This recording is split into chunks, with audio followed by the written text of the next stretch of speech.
नमस्कार, मैं संदीप शर्मा। मेरा गांव मेरी पहचान कार्यक्रम के तहत लगातार गांव-गांव जाकर आपके समक्ष हम गांव का इतिहास लेकर हाजिर होते रहे हैं।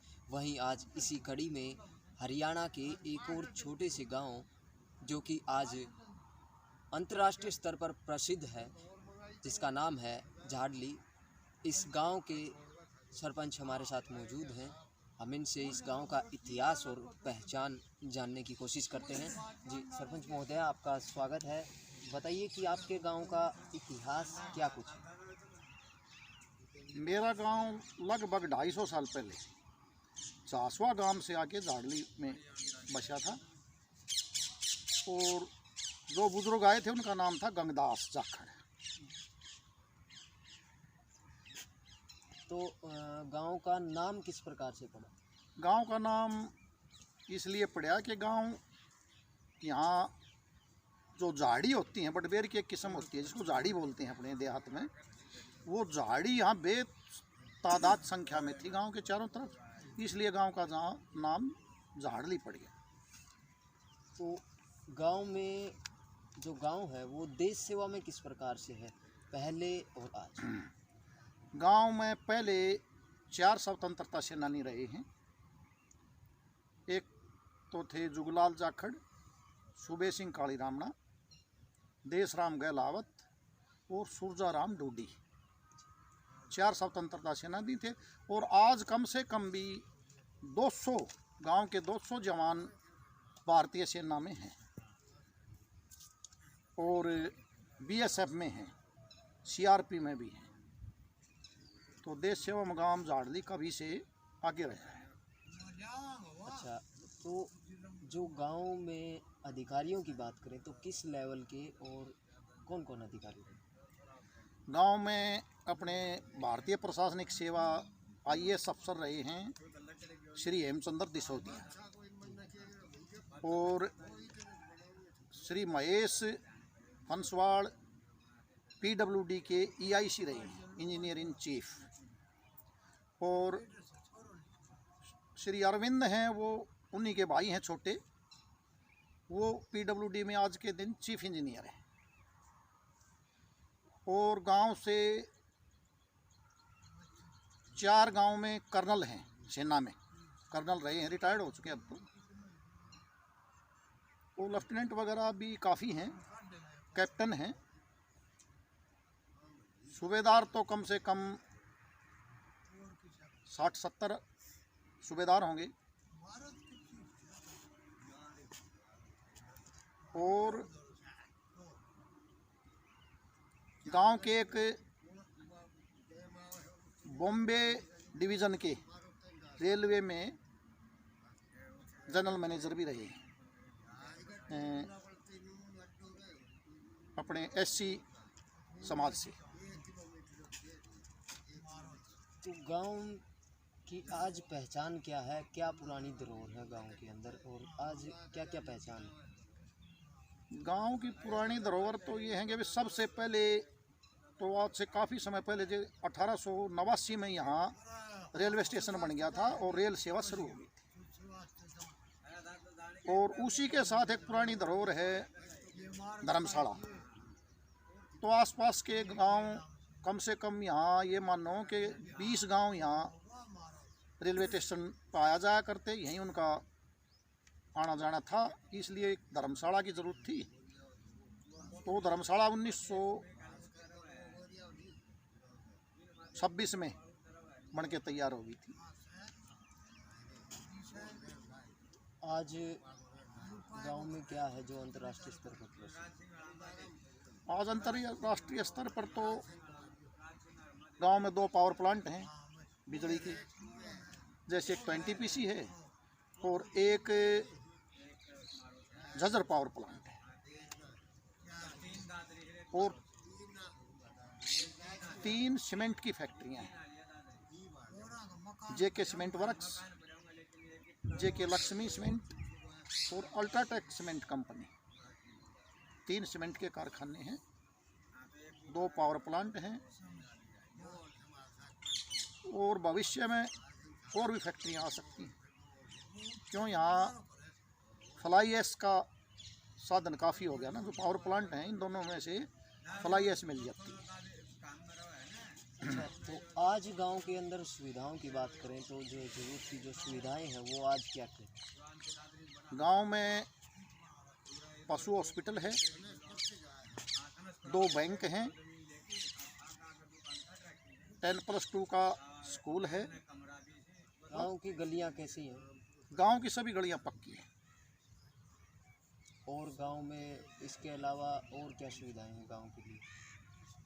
गांव में जैसे पानी की सुविधा है, वाटर वर्क्स बना हुआ है गवर्नमेंट की तरफ से।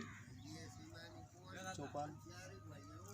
गांव में बड़े बुजुर्गों के लिए एक वृद्धाश्रम है, महिलाओं के लिए अलग से चौपाल है, और महिलाओं के लिए एक जिम भी बनाया हुआ है। और इसके अलावा एससी चौपाल है, बंजारा चौपाल है, वाल्मीकि चौपाल है, जनरल चौपाल हैं 2। और पानी के लिए एनटीपीसी की तरफ से एक कमर्शियल आरओ लगाया हुआ है जो मीठा पानी पिलाता है गांव को। उसकी क्षमता है 3000 लीटर प्रति घंटा। तो पूरे गांव में मीठे पानी की भी सुविधा है और वाटर वर्क्स भी है। पानी की गांव के अंदर कोई कमी नहीं है। और पशुओं के लिए सुंदरेटी गांव से हम मीठा पानी ले आए, लाइन दबा के 6.5 किलोमीटर दूर से, 6.5 किलोमीटर दूर से लाइन दबा के, और वो पानी पशुओं के लिए सप्लाई कर दिया हमने गांव के चारों तरफ कि झाड़ली में पानी खा रहा है तो पशु भी मीठा पानी पिएंगे तो 2 लीटर दूध ज़्यादा देंगे। तो इसके अलावा गांव में आज लिंगानुपात यानी कि लिंगानुपात क्या है और जागरूकता किस प्रकार की है लड़कियों को लेकर गांव में?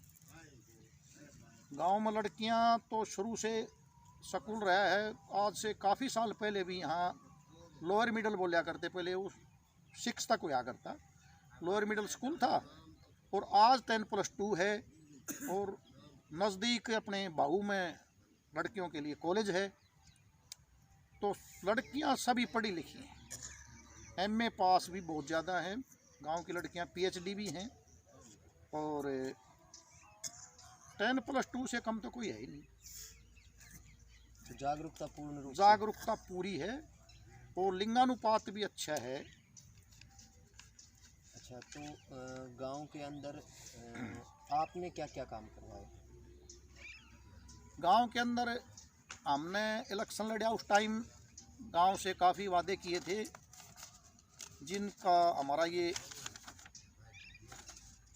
जो हमने वो बनाया था अपना घोषणा पत्र, ये घोषणा पत्र, इसमें जो हमने वादे किए थे वो 95% हमने पूरे कर दिए हैं। तो कुछ मैं आपको बता भी देता हूँ मोटे मोटे।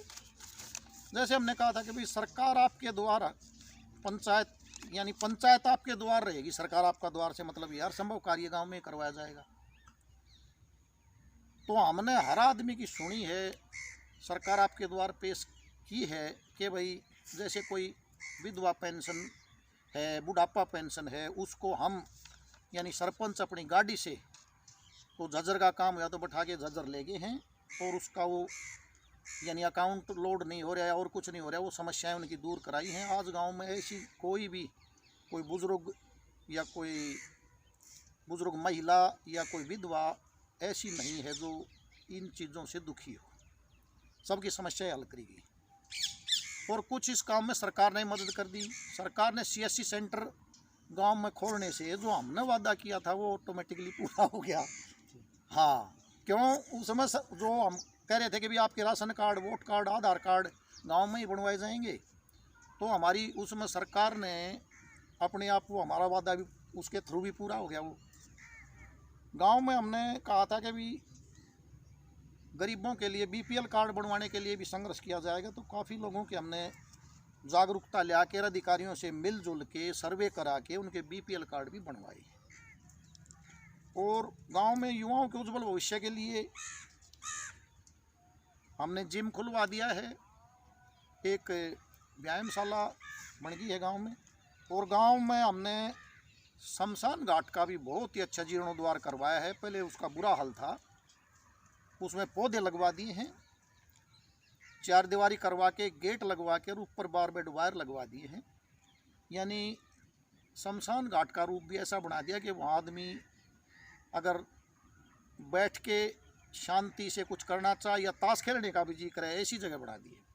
ये गाँव में हमने जो आउटग्रेस और इनग्रेस पॉइंट थे, जैसे गांव में आने का और जाने के जो रास्ते हैं प्रवेश और एग्जिट के, वहाँ पे सीसीटीवी कैमरे जो रात में देखने वाले नाइट विजन के चारों तरफ वो लगवा दिए ताकि गांव में कोई चोरी वगैरह ना हो। और 1-2 चोरियां हो भी गई थी, उन कैमरों की मदद से हमने वो चोर पकड़ लिए। हाँ, एक वो हमने युवाओं के विकास के लिए एक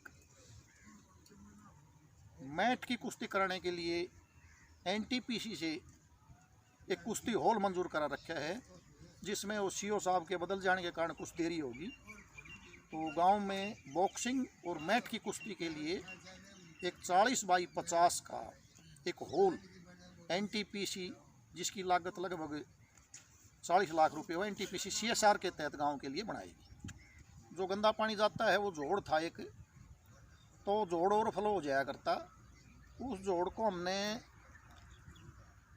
उसका पानी आगे पंचायती ज़मीन में लाइन दबा के एक 12 HP का इंजन लगा के उसको ओवरफ्लो होने से रोक दिया है, ताकि कोई किसी प्रकार की गंदगी गांव में ना हो।